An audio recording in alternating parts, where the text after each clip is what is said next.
আসসালামু আলাইকুম। আমরা সবাই ভ্যান দিয়ে আমাদের মহেশপুর গ্রামটা করছিলাম গোধূলিবেলায়। পথিমধ্যে দেখতে পেলাম এই জাম গাছটা ভেঙে পড়ে রয়েছে।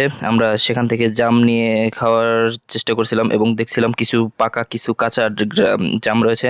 সবাই খাচ্ছে মজা করে, যদিও একটু কষকষ লাগতেছিল। এরপর চলে আসলাম আমরা ড্রাগন বাগানে। ড্রাগন বাগানে এসে দেখি সব ড্রাগন কাঁচা। আমি দেখতেছিলাম যে একটাও পাকা ড্রাগন পাওয়া যায় কিনা। তো এই পুরো বাগানটা হচ্ছে ড্রাগন বাগান। এরপর দেখছিলাম যে এটা পেকেছে কিনা, কিন্তু আসলে এটা কাঁচা ছিল।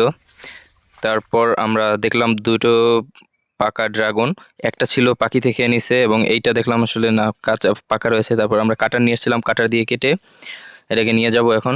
এই পুরো বাগানের মধ্যে এই একটাই আমরা হচ্ছে পাকা ড্রাগন পেলাম। এখন হচ্ছে খাওয়ার পালা। আমার হাতের কাছে কাটার মতো কিছুই ছিল না, এজন্য আমি হাত দিয়েই ছিঁড়ে নিচ্ছিলাম।